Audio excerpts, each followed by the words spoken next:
మహాభారత కథ పుకిటి పురాణం కాదు, వాస్తవికంగా జరిగిందని ద్వారకా నగరం దొరికినప్పుడు నిరూపించబడి ఎస్ఆర్ రావు గారు ఎగిరి గంతేశారు, సంతోషించారు, మురిసిపోయారు. నన్ను కన్న భరతమాతకు నేను తగిన సేవ చేశారని సంతోషించారు. సముద్ర గర్భము నుండి ద్వారకా నగరం యొక్క ఇటుకలు తీసి రేడియో కార్బన్ టెస్టింగ్ కొరకు ల్యాబ్కి పంపించారు ఎస్ఆర్ రావు గారు. అక్కడి నుంచి రిపోర్ట్ వచ్చింది, ఇది క్రీస్తు పూర్వము 500 ఏళ్ళవి అని. ద్వారకా నగరపు ఇటుకలు క్రీస్తు పూర్వం 500 ఏళ్ల క్రితమువి అని రిపోర్ట్ వచ్చింది. అంటే ద్వాపర యుగం అని మనం అనుకుంటున్నది బీసీ 500 ఇయర్స్ అన్నమాట, త్రేతాయుగము బీసీ 1000 ఇయర్స్ అన్నమాట. మొత్తం త్రేతాయుగము, ద్వాపర యుగము, కలియుగము కలిసిందే మన దేశపు పండితుల లెక్క ప్రకారము మొత్తం ఇప్పుడు 5000 సంవత్సరాలు. అప్పుడు రావు గారికి కొంచెం బాధ కలిగింది, ఎస్ఆర్ రావు గారికి. మళ్ళీ పరిశోధన చేశారు. ద్వారకా నగరము 8 సార్లు కట్టబడింది, 8 సార్లు కూల్చివేయబడింది. మొదటిసారి బీసీ 2000 ఏళ్ళప్పుడు కట్టబడింది. తర్వాత 8 సార్లు కూల్చివేయబడింది. ఆఖరిసారి కూల్చివేయబడగా ఆఖరిసారి కట్టబడింది బీసీ 500 ఇయర్స్ నాడు అని బుక్ రాశారు వారు. పోనీ లేటెస్ట్గా కట్టిన దాని ఇటుకలే దొరికినాయి అనుకో. మొదటిసారి నగరము బీసీ 2000 ఏళ్ల నాడు కట్టబడింది అనుకో, మరి ఆ ఇటుకలు దొరకాలిగా. అవి ఎందుకు దొరకలేదు? సరే, దొరకలేదు, దొరక్కపోయినా నీ 2000 ఏళ్ళ లెక్కే నమ్ముతాం. అయినా లక్షల ఏళ్ళు కాదే, ఇప్పటి నుంచి అప్పటికి 4000 ఏళ్ల కంటే ఎక్కువ లేదు. అదైనా గనక ఈ లోకము కోట్ల సంవత్సరాలు ఉన్నది అనేది శాస్త్రీయ నిరూపణ చేయలేనటువంటి మాట. శాస్త్రీయంగా దాన్ని ఎవ్వరూ ఇప్పటిదాకా నిరూపించలేదు. అతిశయోక్తులు మనకు అలవాటు. ఒక రాజుగారు మహావైభవంగా తన కుమార్తె పెళ్లి చేశారు అని చెప్పడానికి ఆకాశమంత పందిరేశాడు, భూదేవంత పీట వేశాడని చెప్పడం అలవాటు. భూదేవంత పీట ఏమిటి నాయన? భూదేవంత పెళ్లి పీట వేస్తే వచ్చిన అతిథులు ఎక్కడ కూర్చున్నారు? పురోహితుడు ఎక్కడ కూర్చొని పెళ్లి చేశాడు? భూదేవంత పెళ్లి పీట ఉంటే అసలు ఆ పెళ్లి కొడుకు సీట్ అంతా, వాడికి అంత పెద్ద పీట ఎందుకు? అంతలా ఉన్నాడు ఏంటి వాడు? అంటే కొంచెం అతిశయోక్తి, ఉన్నదాన్ని కాస్త ఎక్కువ చేసి చెప్పడం అన్నమాట. అలా తయారైంది తప్ప శాస్త్రీయంగా మనం చూస్తే మానవ సంస్కృతి, మానవ నాగరికత ఇప్పుడున్నటువంటి మనుష్య జాతి భూమి మీద ప్రారంభమై 6000 ఏళ్లకు లోపే కానీ అవతల కాదు. శాస్త్రజ్ఞులు గత 60 సంవత్సరాలుగా భూలోకమంతా, భూగోళమంతా కుళ్ళబొడిచి తవ్వి తవ్వి తవ్వి చూశారు.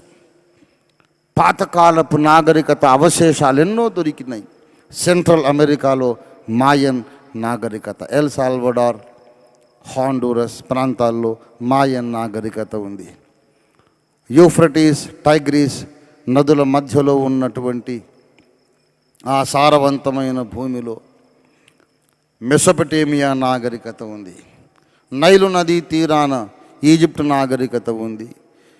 సింధు నదీ తీరాన సింధులోయ నాగరికత ఉంది. ఏ నాగరికత అయినా అతి ప్రాచీన నాగరికత క్రీస్తు పూర్వం 3000 ఏళ్ల కంటే అవతల ఒక్క ఇటుకరా ఇప్పటిదాకా దొరకలేదు. The oldest city built in this world is not older than 5000 years. అంతకన్నా 1000 ఏళ్ల ముందే దేవుడు నేల మంటితో మొదటి మనిషిని సృజించాడని బైబిల్ చెబుతుంది. బైబిల్లోని లెక్క సైంటిఫిక్గా నిరూపించబడింది. లక్షల కోట్ల ఏళ్లకు సైంటిఫిక్ ఆధారాలు దొరకలేదు. 6000 ఏళ్ల క్రితం ఆదాము అనే మొదటి మనిషిని దేవుడు సృజించాడు. ఆయన పిల్లలు మనం అందరం, Americans, Japanese, Koreans, Burmese, Nepalese, African తెగలు, ఆంగ్లో సాక్సన్ పీపుల్, ఆర్యులు, ద్రావిడులు అందరూ ఆదాము పిల్లలే. ఆదాము నుండి మనం వచ్చాం. అంతకన్నా ముందు యుగములున్నవని బైబిల్ కూడా చెబుతుంది. ఆయన యుగముల సమాప్తి యందు ఈ భూమి మీద దేవకుమారుడు ప్రత్యక్షమాయనని బైబిల్లో వ్రాయబడింది. అనేక యుగాలు ఉన్నాయి. ఒక డ్రామా స్టేజ్ లాంటిది భూలోకం, భూగోళం. ఒక డ్రామా స్టేజ్ కట్టారు, ఒక పౌరాణిక నాటకం వేస్తారు, ట్రూప్ వెళ్ళిపోతుంది. 2 రోజులు అయ్యాక ఒక సాంఘిక డ్రామా వేస్తారు, ట్రూప్ వెళ్ళిపోతుంది. ఇంకో వారం అయ్యాక ఓ పెళ్ళి ఏదో చేస్తారు, వాళ్ళు వెళ్ళిపోతారు. సెట్టింగ్లు మారిపోతాయి, స్టేజ్ అదే. అట్లాగే భూగోళం అనే డ్రామా స్టేజ్ మీద ఎన్నో నాటకాలు ప్రదర్శింపబడ్డాయి. ఎన్ని యుగాలైనయో తెలియదు. ఆఖరి యుగంలో నువ్వు నేను పుట్టాను. అంతకుముందున్నోళ్ళు మనకు రక్త సంబంధులు కాదు, ఆ జాతే వేరు. అసలు వాడికి మనకి ఏ సంబంధము లేదు. నీవు నేను రక్తం పంచుకొని పుట్టాను, చూసావు. ఈ జాతి పుట్టి 6000 ఏళ్ళ కంటే ఎక్కువ కాలేదు. లక్షల కోట్ల సంవత్సరాలు అంటే కనీసం 10,000 సంవత్సరాల వెనుకటి రాళ్ళు కూడా దొరకలేదు. ప్రియులారా, ఈ భూమి 6000 ఏళ్ల కిందట ప్రారంభమైంది. ఈ భూలోకం, ఆదాము సంబంధిత మానవ ప్రపంచం 6000 ఏళ్ల కిందట మొదలైంది. మొదటి పేతురు 4:7 చెబుతున్నాడు, దీని అంతము సమీపమై ఉన్నది. దీని అంతము సమీపమైంది. అంతం ఎలాగా జరుగుతుంది అంటే, ప్రియులారా, అద్భుతమైనటువంటి గ్రాండ్ క్లైమాక్స్ దేవుడు రాసి పెట్టాడు ఈ జగన్నాటకానికి. ఆ అంతము అనేది ఎలా జరుగుతుందంటే, ఆ దేవదేవుడు భూమి మీద ప్రత్యక్షం కావడంతోనే లోకమంతమైపోతుంది. ఈ లోకమంతము కాకముందు ఈ భూమి మీదికి వేదవేద్యుడు మళ్ళీ వస్తాడు. అదే ఈనాటి సందేశం. ప్రియులారా, ఈనాడు ఎన్నో మతములు ఉన్నవి, ఎన్నో సిద్ధాంతములు ఉన్నవి, రకరకాల రాజకీయ పోరాటాలు ఉన్నవి, అశాంతి ఉంది, అలజడి ఉంది, లోకంలో అవినీతి ఉంది, శాంతి సమాధానం లేదు, రకరకాల తెగుళ్ళు పెచ్చుమీరిపోతున్నాయి. దీనికంతటికీ ముగింపు ఎప్పుడంటే, ఏ యజ్ఞ పురుషుడైతే 2000 సంవత్సరాల కిందట భూమి మీద మానవ పాప పరిహారము కొరకు యజ్ఞమై బలి అయి మరణించి 3వ నాడు తిరిగి లేచి ఆకాశమునకు ఆరోహణమై వెళ్ళిపోయాడు, ఆయన మరలా భూమి మీదకి వచ్చి నిలబడతాడు. ఇప్పుడు నన్ను మీరు చూస్తున్నట్టుగా యేసును మీరు చూడబోతున్నారు. యేసు త్వరగా వస్తున్నాడు. ఎవరితోనైనా నేను వాదము గెలవలేకపోతే నాకు బాధ లేదు. ఇప్పటిదాకా వాదం ఎప్పుడూ నేను ఓడిపోలేదు అనుకోండి. నా పాయింట్ నేనే నిరూపించాలనే తపన నాకేమీ లేదు. ఎందుకంటే అన్ని పాయింట్లు అగ్నితో పరీక్షించడానికి అసలు ఆయన రాబోతున్నాడు. యేసు వచ్చి నిలిచినప్పుడు అన్ని వేదాంత సిద్ధాంతాలు మోగబోతాయి. యేసు వచ్చినప్పుడు అవినీతి అంతమవుతుంది. యేసు వచ్చినప్పుడు ప్రకృతి మొత్తం పులకించి పరిమళించి మనకు అనుకూలిస్తుంది. ప్రకృతి మనకు అనుకూలిస్తుందండి, వికటించదు. యేసు వచ్చినప్పుడు ఇక భూకంపాలు ఉండవు, వరదలు ఉండవు, వడగళ్ళు ఉండవు, అకాల వర్షాలు, అకాల మరణాలు ఉండవు. ఆయన రాబోతున్నాడు, ఆయన రాబోతున్నాడు. ఆయన వచ్చినప్పుడట పెద్ద కేక వినబడుతుందిట, ఇదిగో పెండ్లి కుమారుడు వచ్చుచున్నాడు. ఆయన్ని ఎదుర్కొనరండి.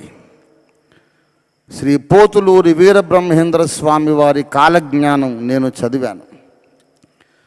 కాలజ్ఞానం పలుమార్లు చదివాను, నేను ఒక్కసారి కాదు. కాలజ్ఞానంలో వీరబ్రహ్మేంద్ర స్వామి వారు అనేక విషయాలు వ్రాసి అంటాడు. ఏమిటంటే, అంత్య దినాలలో యుగాంతము సమీపించినప్పుడు, కలియుగాంతములో లోకములో అశాంతి పెరిగిపోతుంది, అవినీతి పెరిగిపోతుంది, అక్రమం విస్తరిస్తుంది. అలాంటప్పుడు ఆకాశము నుండి తెల్లని గుర్రము మీద వీరభోగ వసంతుడు వస్తాడు అని చెప్పాడు ఆయన. వీరభోగ వసంతుడు వస్తాడట.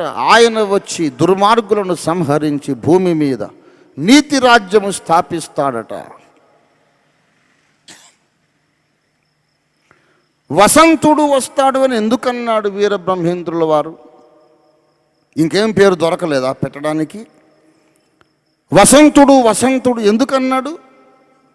సంస్కృతంలో వసంతుడంటే పెండ్లి కుమారుడు అని అర్థం. యేసు వచ్చినప్పుడు ఇదిగో పెండ్లి కుమారుడు అనే కేక వినబడుతుంది అని బైబిల్లో రాయబడింది.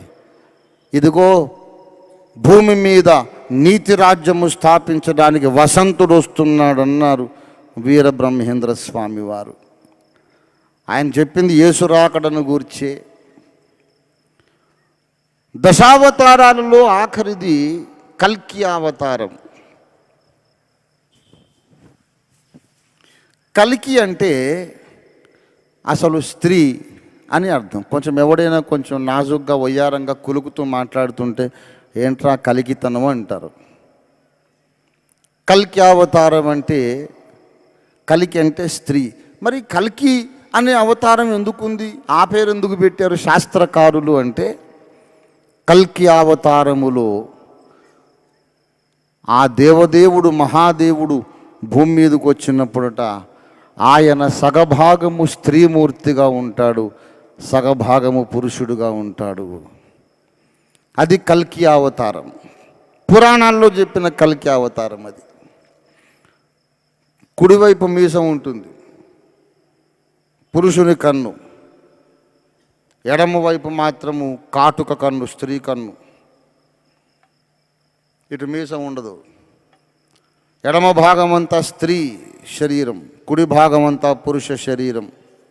తెల్లని వస్త్రములు ధరించి ఖడ్గము చేతబట్టి తెల్లని గుర్రం మీద ఆకాశము నుండి మెరుపులాగా వచ్చేస్తాడు కల్కి అవతారం. ఆయన భూమి మీద దుర్మార్గులను సంహరించి నీతి రాజ్యం స్థాపిస్తాడని మన పురాణాలు చెబుతున్నాయి. సగము స్త్రీ సగము పురుషుడు అని ఎందుకన్నాడు అంటే,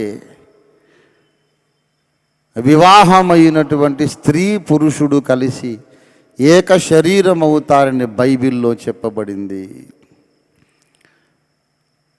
యజ్ఞ పురుషుడు, ఆది సంభూతుడు, దేవుని కుమారుడు, శబ్ద బ్రహ్మము, స్వరబ్రహ్మము, నాదబ్రహ్మం, ప్రణవమైనటువంటి దేవుని అద్వితీయ కుమారుడు 2000 ఏళ్ల కిందట భూమి మీదకి వచ్చి యజ్ఞమై చనిపోయి తిరిగి లేచి ఆయన సువార్తను లోకమంతటా ప్రకటింపజేస్తూ ఉన్నాడు. ఎవరైతే యేసు నామమునందు విశ్వాసం ఉంచి యేసు రక్తంలో జన్మ కర్మ పాపాలు కడుక్కొని నమ్మి బాప్తిస్మము పొంది ఆయన భక్తులై దేవునితో సమాధాన పడతారు, వాళ్లను తీసుకుపోవడానికి ఆయన వస్తాడు. అప్పుడు పెళ్లి జరుగుతుందిట.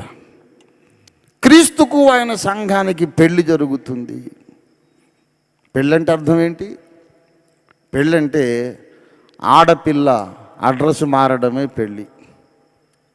పెళ్ళైనప్పుడు మగపిల్లడు అడ్రస్ మారదు. ఏం బాబు కాస్త కళగా ఉన్నావు, ఏంటి చిన్న బొజ్జు వచ్చింది, కాస్త ఒళ్ళు చేసావు, ఏం సంగతి అంటే పెళ్ళయింది అంకుల్ నాకు అంటాడు. అవునా, ఏ ఊరు ఇచ్చారు నాయన, ఇప్పుడు ఏ ఊళ్ళో ఉంటున్నావు, మీ అత్తగారు ఏ ఊరు అని అడగరు ఎవరు బుద్ధి ఉన్నవాడు. అది ఆడపిల్ల పెళ్ళైందంటే అంటారు, అమ్మ ఏ ఊరికి ఇచ్చారమ్మా నిన్ను. ఎంతో సంతోషంగా మురిసిపోతాం, మా వారు మా అత్తగారు విజయవాడలేండి, మా అత్తగారు కాకినాడలేండి, మా అత్తగారు ఈస్ట్ గోదావరిలేండి, లేకుంటే వెస్ట్ గోదావరి, ఏదో ఒకటి చెప్తుంది.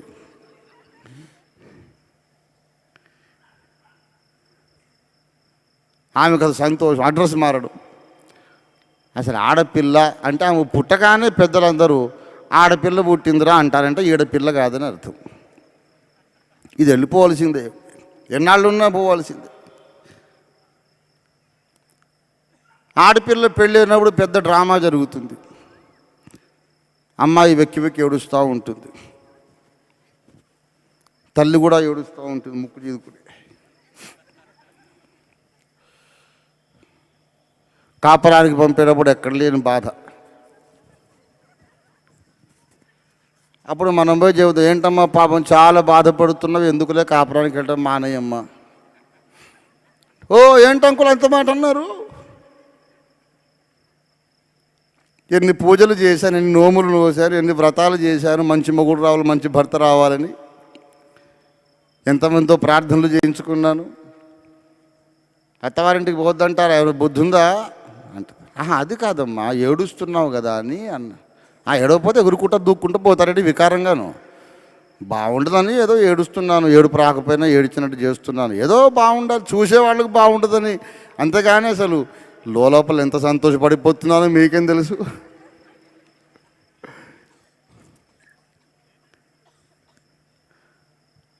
తల్లిదండ్రులకు చెప్పండి, ఏంటంటే పాపం చాలా బాధపడుతున్నారు, అమ్మాయిని పంపడం మానేయండి. చెప్పు తీసుకొడతారు, ఎవరు నువ్వు,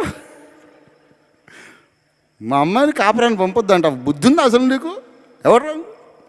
అబ్బాయి కాదండి బాబు, అంత కోపడతారేంటి, ఏడుస్తున్నారు కదా అని పాపం ఓదారు, నీ బోడి ఓదారిపు నువ్వును.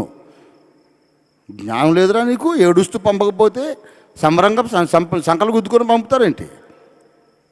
ఏడవటం అనేది కనీస ధర్మం. ఏడుపు రాకపోయినా అలాగలాగా అద్దుకుంటే వస్తా చూసేవాళ్ళకి బాగుంటుంది.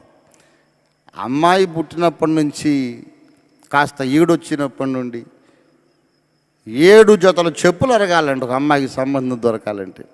కనబడ్డ వాళ్ళకల్లా పెళ్ళిళ్ళ పేరయ్యకు మ్యారేజ్ బ్యూరో, ఈ రోజుల్లో ఇంటర్నెట్లో కూడా వెతుక్కుంటున్నారు. కనబడ్డ వాళ్ళకల్లా మా అమ్మాయికి పెళ్లి చేద్దాం అనుకుంటున్నామండి, అమ్మాయి ముందే చెప్పేస్తూ ఉంటారు. అమ్మాయి ఉండి నాకు అప్పుడే పెళ్ళి ఏంటి డాడీ అని అనుమానంగా వీడు కొంపదీసి నిజంగా మానేస్తాడేమో అని.